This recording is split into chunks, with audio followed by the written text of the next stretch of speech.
right out the gate. Notice the defense is shooting for 15 years, but the prosecution fires back with 35. This sets the stage for a major sentencing showdown.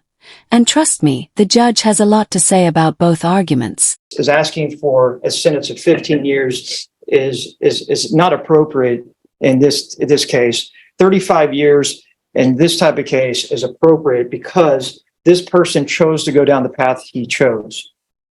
Granted, everybody has their childhood, everybody has their past. If you really look at what the doctor said and what... Calling 2022 CR 5275, State of Texas versus Michael Juan Montoya.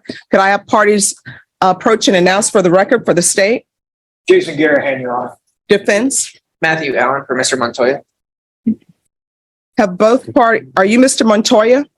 Yes, sir. Have both parties had a chance to review the PSI report, state? Yes, Your Honor. Defense? Yes, Your Honor. Here comes Michelle Hernandez, the defendant's mother.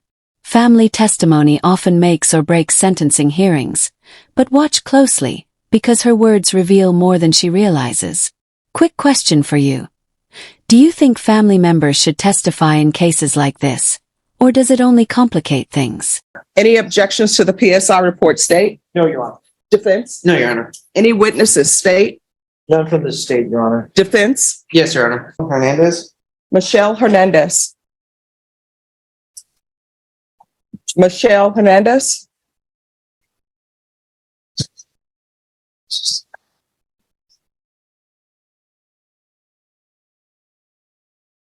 Can you raise your right hand for me? Do you solemnly swear or affirm the testimony you give will be the truth and nothing but the truth, so help you God? All right, you can lower your hand. If you'll state your name for the record and spell it, please. Michelle Hernandez, MICHELLEHERNANDEZ. All right. Defense? Mr. Hernandez, how old are you? 41. What do you do for work? Contracting work with my boyfriend. Okay. All right, so I'm gonna need you to make sure you speak up so that the court reporter can hear. Yes, ma'am. Do you live here in San Antonio? Yes, sir. How do you know Michael? He's my son. Obviously, you know why we're here today. Yes. Okay. I guess around the time of this incident and when Michael was arrested, describe Michael's behavior. Very paranoid. Just didn't trust anybody. He was always to himself. On that day, do you know if Michael had used drugs? Yes. If you know, what did he use? Marijuana and methamphetamine. During this time period, was there anything else that, as far as Michael's behavior, that now maybe... Just one moment. Counsel, I can't have you all talking behind the court reporter. Here. You need to move him down to the other end. So you all can speak, Mr. States, and you all can speak in the box, but it just needs to be on that end. You may continue, counsel. Thank you, Judge. Looking back now, that may be red flags about his behavior. I don't. Did he or someone ever call the police about people outside? There was a couple of incidents when he thought there was a few, like 10 guys, he said. So he's like, we're outside trying to kill him when there was no one outside. He called the cops three times in one night. And with those types of behaviors, do you know? Obviously, you know Michael was using some drugs during that time. Yes. Now, describe Michael growing up as a child. Very athletic, loving, caring, he's a hard worker. Did you have problems with him? No, none. At the home, where is Michael's biological father? I don't know. Okay. Were there any issues with his biological father at the home? Yes. Okay. There was violence with him and I. And did Michael witness some of that? Yes. Did he witness alcohol abuse? Yes. Did he witness people using drugs? Um, yes, And would you guys always be at the same house, or sometimes you'd have to go stay with his grandmother? whenever his father and I would, I'd take them with me to my mom's. Before this, was there any traumatic events? Did he lose anyone that he was close to? His best friend. His best friend.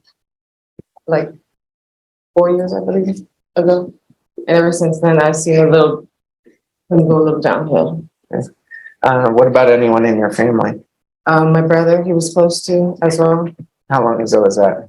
It was a year before that, before his best friend. And have you stayed in contact with Michael since he's been in jail? Every day.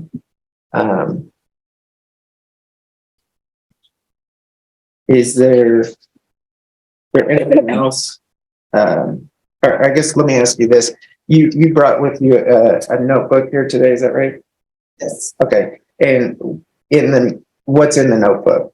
It's just pictures of Michael, a few of them that I have left over. I lost a lot of my things. And they're him growing up with other family members or friends. Did we tender it to the court? With that?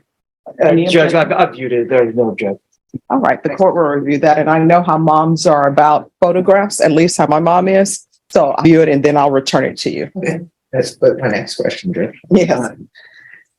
Now, look, through the years, I guess, is this the same Michael during that time period, even a few months prior? Was that the same Michael that you knew growing up? Did you notice behavioral changes? Yes. Were you aware? And here's one of the most humanizing moments. A mother showing photos of her son growing up. Judges see this all the time, but does it change their decision? That's the real tug of war between law and emotion. Of his mental health and the extent of his drug abuse back then? No. Okay. Now that you are aware, you think that he needs help? Yes. Has he expressed a desire to get help? Yes. Has he expressed remorse about what's happened? Yes. Is there anything else that you want Judge Boyd to know before making her decision? Just thanks for listening. Mr. Brown, What was that again? Sorry, she couldn't take it. Thank you for listening to. no, Saying. thank you so much for coming in. And the prosecutor may have some questions for you. I just have a few questions, Yes. Your Honor. One, did you know the victim in this case? Yes. How was the victim? He's a good friend. A good man? Yes. Okay. Didn't deserve what happened to him, is that correct? No. Okay. And you're not aware of your son's drug use, is that right? The extent of it, that's what. Not the extent of it. No. Okay. So you used methamphetamine with him that same day? I'll move on to that next question. The fact is that your son even admits that he used on a daily basis, that he lived with you. He used marijuana, he used meth, and he used Xanax on a daily basis. I didn't know of him doing all of those. And you stated he had a good childhood. I saw the photos. And that he viewed some physical violence between you and your husband, Yes. and some physical violence between you and your boyfriend. Or boyfriend, one of your boyfriends. Well, okay, yeah. Maybe once. Maybe once. So not an extended period of time. Yes. Was he ever abused in the house? No. Sexually abused in the house? No. Was he ever sexually abused by anyone? No. Abused physically by anyone? No. Abused emotionally by anyone? And then I know. No. So the only time you saw the difference in his behavior is when he started using drugs on a daily basis since the day of 18 years old. No. You saw behavior before that. You No. didn't- Boom. That's the gut punch moment. The mother admits she used meth with her own son. Think about that. The very person meant to protect him was enabling his destruction. No wonder the judge reacts so strongly later. I just see the behavior change when his best friend and my brother passed on. How old was he? I believe he was 16. 16. Mhm. So he started using alcohol back in 6th grade. You're aware of that, aren't you? No, That's what he stated. no. So you're not aware of that. Where were you at during this time when he was in 6th grade and started using alcohol on daily, or at least He weekly was at my mother's house. at your mother's house? Yes. Where were you? I was not living with them there. Okay, no further questions, Your Honor. Any other questions? No, Your Honor. I do. A question wasn't asked, wasn't answered. Were you using meth with your son? That's either yes or no. Yes.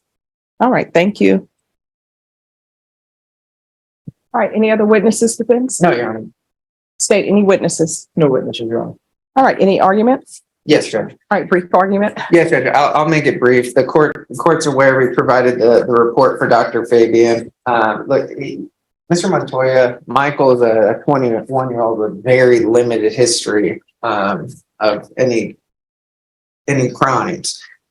He was a normal young person, and then things outside of his control at that time when he's younger influenced him, and unfortunately influenced him in such a way that partly led us here today. And I don't say fully because he was an adult. He has to make those decisions. But he witnessed physical abuse, verbal abuse. He witnessed alcohol use and extreme alcohol use. He witnessed drug and methamphetamine use not just friends. We're talking about people that were supposed to model good behavior instead be a support system, and instead, like Dr. Fabian said, model behaviors which he mimicked later on. If we look at his statement in the PSI, now that he's been in custody, he's had time to reflect. We've gone over things. He admits one of the statements he says to the detective, no, that person didn't do anything to me. Again, we're not trying to say that it was self-defense or anything like that. He wanted to take full responsibility for what he did. And he's doing that here today, and he continues to do that.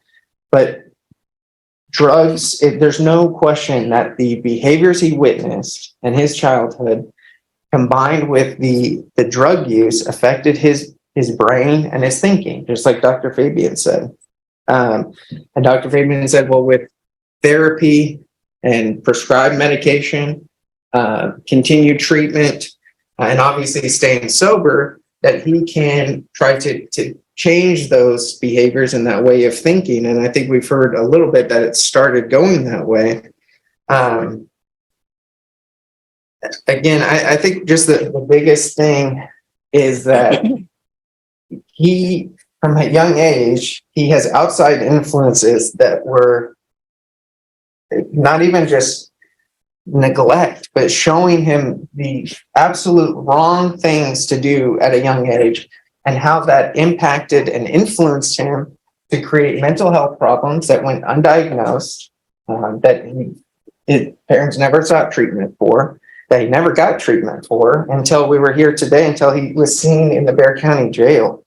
There were some warnings from the continued methamphetamine use, and Michael's very honest with his drug and alcohol use, because he knows he needs to be, not only because we're in court, but because he wants and needs to get help and treatment at some point. And I think he's talked about getting an education, finishing high school, continuing to try to seek treatment while he's in prison, because obviously that is where we know that he's going to go under this plea bargain agreement. But again, I think just listening to Dr. Fabian and at a young age, it's easy to say, well, you were young and your sister's fine, so why can't you be fine? But that's not the way the world works. Oh, I never do that. That's not, I appreciate that. It's not the way everybody's brain works and develops. And so unfortunately, we're here today. He's very remorseful. He's very sorry for what he did. There's no getting around that. But we did want to bring the court some other things that were going on. We asked the court to take that into consideration and sentence Michael to 15 years. All right, state. Your Honor, for one, the defendant, we saw the photos that were presented to the court, and I know that is a snapshot, literally a snapshot of his childhood.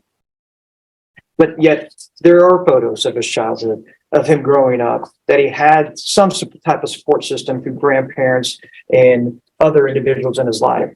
But he chose, yes, at a young age, not to proceed and take advantage of those people. What he chose to do is drop out of school and cut class and drink alcohol, use marijuana, and things that were detrimental to his mental health, anybody's mental health for that matter. For the fact is even in Dr. Fabian's report, he didn't start using methamphetamines and Xanax to the age of 18 at the time that he was an adult.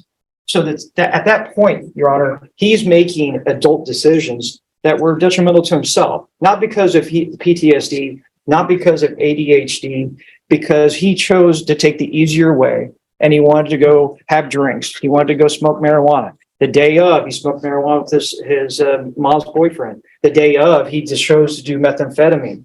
That caused him to be voluntarily intoxicated, that he chose that path.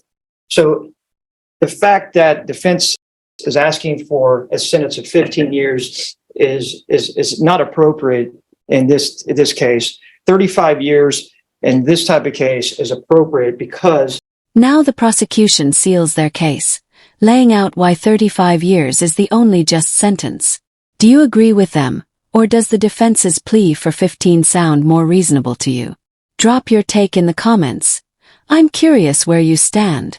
this person chose to go down the path he chose. Granted, everybody has their childhood, everybody has their past. If you really look at what the doctor said and what his parents said, yes, there was some violence in the household. There was substance abuse in the household. But there's many people sitting in this courtroom today that chose different paths. And some of them are on a rocky road. But the fact is, they haven't murdered somebody and shot them in the head when that individual is just there to help them. And Mr. Butler was there to help.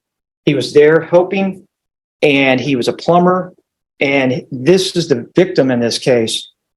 And that's just a tragedy right there, is that this individual is out there helping late at night, trying to get this house renovated. And this individual decides to get intoxicated off of meth, Xanax, and drinking and marijuana, and shoots him just blindly behind the head.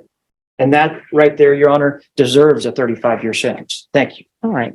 So, Mr. Montoya, I want you to know that I listen to everything that's brought before me, and I consider all the evidence that's brought before me. I mean, do you? Here's where Judge Boyd delivers one of the most scathing rebukes to a parent we've ever seen in open court. This isn't just sentencing. It's a moral reckoning, laying bare how cycles of abuse, neglect, and addiction destroy entire families. Deserve an apology? Yes. And you know why you deserve an apology? Because you had horrible parents in your life. Your mom, horrible parent, still a horrible parent to this day, using meth with you. She was horrible for bringing someone into your life as a stepfather who just got out of prison, using drugs with you. So you have horrible parents, horrible adults in your life. Your grandmother, it appears that your grandmother was trying to help you stay clean and sober. But then you have your horrible mom coming in and allowing you to live with her and use meth with her. That is ridiculous for your horrible mom to be using meth with you and rubber stamping it and okaying it. And then having your horrible stepfather who thinks he's a good stepfather, but there he is using drugs with you. And I guarantee you right now, your mother doesn't think she's a horrible parent, even though she's using meth with you. Your stepfather thinks he's doing a great job, even though he's using drugs with you. So I want you to know that I understand, and I heard everything, and I understand that you had a horrible upbringing. But by that same token, there's a complainant in this case, somebody who is dead, who had family who loved and cared about him, and he's just working, doing a job. This is not a situation where he was doing something illegal or doing something inappropriate. And whenever a life is taken, guess what? Society suffers because whatever they were bringing to this world, maybe for the benefit of others, we no longer have that. So when I sentence you today, I want you to know that I realize your childhood was horrible. And sometimes people have a childhood that's horrible and they make it out. And you wonder, how did they ever make it out? And then sometimes when children are taken from the hospital to be with their horrible parents, you know that they're going to have a horrible life. And you have had a horrible life with your horrible mother and your horrible stepfather. And I don't know what they're doing with your sister. I don't know if they're using meth with your sister or not. I don't know if there are other grandchildren that people are allowing your horrible mother and your horrible stepfather to be around. So I want you to know that I heard all of the testimony and I listened to it and I internalize it. Okay? So I'm going to find you guilty. I'm going to sentence you to 35 years in the prison, give you credit for any time served. There's an affirmative finding of deadly weapon. Court will take in consideration 665-487 and 673-117. I'll ask for the therapeutic community. And I'll also ask, they do have mental health treatment at the prison. I'll ask for that as well. I don't have any jurisdiction to force them to do that. But if you request it and they see that I'm requesting it, they may be able to do that for you, okay? Going to show you what's entitled Trial Court Certification of Defendant's Rights to Appeal. Did you review that with your attorney? Did you understand it? And did you sign it? Yes, ma'am. Because this is plea bargain agreement, because I followed your plea bargain agreement, and because you waive your right to appeal, you do not have the court's permission to appeal. Do you understand? Yes, ma'am. All right. We'll go off the record. I know that this seems like a lot of time, and honestly, it is a lot of time, but it's time for you to understand how you got to the position where you are. And it's also time for you to grow and get away from other people. I can't tell you or force you not to have any conversations with your mom, but your mom means you no good. Because if she did, she wouldn't be using drugs with you. If she did, she would have told you, stay with your grandmother. I'm not a good parent because I'm using meth. She still thinks she's a good parent, using meth and bringing a criminal in your life who's using drugs, who on the outside comes in wearing a nice outfit, dressed appropriately for court, but he's still a drug user, and that's who she's bringing around you. The fact that she gave you a father who everybody said was not a good father, then what does she do? She brings boyfriend after boyfriend to be negative influences in your life. So whether or not you continue to have contact with her is completely up to you, but you need to work on yourself, because otherwise, when you get out of prison, and at some point you'll get out of prison, you're going to be right back where you started from. You understand? Yes, ma'am. All right. Good luck to you. Do we have victim impact? We do have victim impact on. All right. Is that, I don't see anyone on, is that Cassandra Castro? Yes, it is, Your Honor. Ms. Castro? Yes, I'm here. All right. Do you wish to show your video? Yeah. All right. You may proceed, Ms. Castro. Hello. Hi, everyone. Let me just click to my thing. Hello, Michael. My name is Cassandra.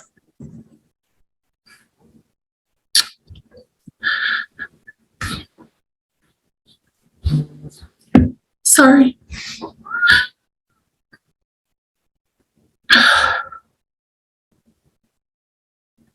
I am Paul's only child. He was my father. And I wasn't sure before today if the two of you actually knew each other or if you just saw him for the first time that night. But let me just tell you a little bit about him that you may not know. He was also a grandfather to my 4 children. He was a father-in-law to my husband. He was a son. And he was a beloved and cherished brother.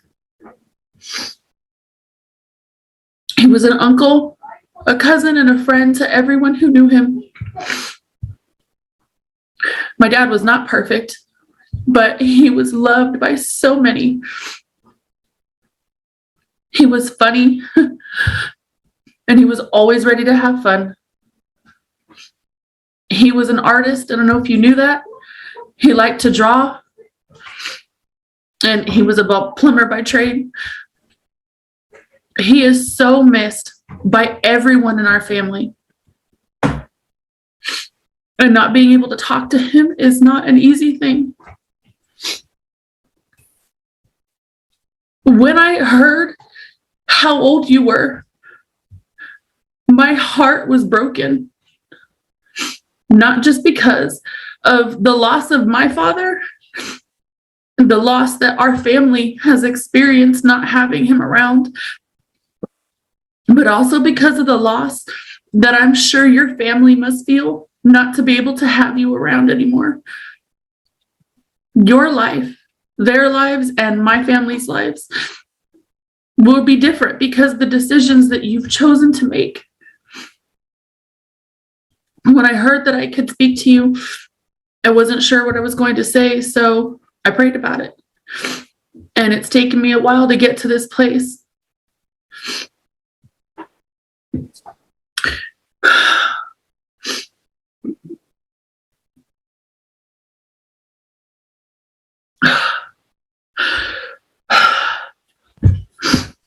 It's taken me a while to get here, but I want you to know that I forgive you for taking my father's life. That wasn't an easy choice for me to make, but I want you to know that. And it's taken a lot of prayers and tears and countless nights with Jesus to get me there.